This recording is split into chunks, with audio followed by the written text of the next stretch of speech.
El ciclo genital femenino normal tiene una duración de aproximadamente 28 días, pero se considera fisiológico de los 21 a los 35 días. En este se diferencian dos fases. Una primera fase que en el útero se conoce como fase proliferativa y en el ovario como fase folicular. Y una segunda fase en la que el útero se llama secretora y en el ovario se denomina luteínica. La primera fase está influenciada fundamentalmente por los estrógenos. El día 1 de la fase 1 se empieza en el momento de la menstruación.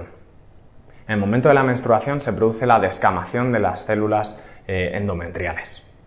En este momento hay picos de GnRH debido al feedback negativo que se produce por los estrógenos y la progesterona bajos. Este comienzo de secreción de GnRH estimula al ovario para producir estrógenos, y en concreto las células foliculares del ovario. Por eso mismo, esta primera fase dentro del ovario se conoce como fase folicular, ya que es la célula fundamental. Esta fase tiene una duración variable. La segunda fase tiene una duración continua de 14 días. Esto se debe a que el cuerpo lúteo tiene una vida media de 14 días generalmente. Entonces se conoce esta duración.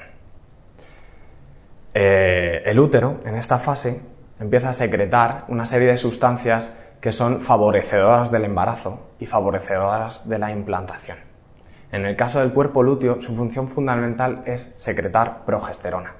Como su nombre indica, la progesterona favorece la gestación. Es una fase constante, como hemos dicho.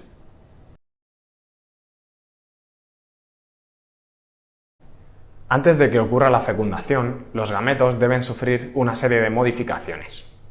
En concreto, en el ovocito,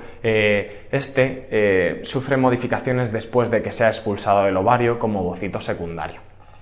Es expulsado del ovario como ovocito secundario rodeado de una capa de células foliculares denominada corona radiata.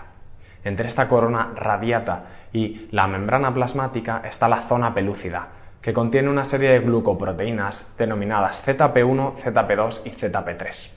Estas se denominan ZP debido a los acrónimos zona pelúcida y contienen una serie de enzimas implicadas en la fecundación. Dentro del ovocito secundario, en el citoplasma, hay una serie de organelas muy importantes de cara a la fecundación. Algunas de ellas están contenidas en vesículas corticales. Estas vesículas corticales liberan enzimas que son importantes en la fecundación. En el caso de los espermatozoides, esta maduración se produce en dos fases. Una primera fase de maduración, en la cual se enmascaran los receptores de la fecundación, se conserva energía para que pueda ser utilizada posteriormente y se estabiliza la membrana del espermatozoide para que no reaccione con nada. Este proceso ocurre en el tracto genital masculino, en concreto en la cola del epidídimo. Posteriormente se produce la capacitación. Este proceso de maduración, que va después de la maduración, se produce en el tracto genital femenino.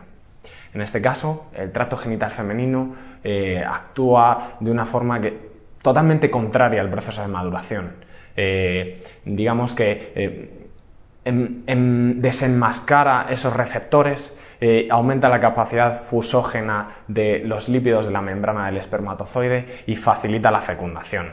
Esta modificación de los lípidos es fundamental de cara a la reacción acrosómica, que se verá posteriormente.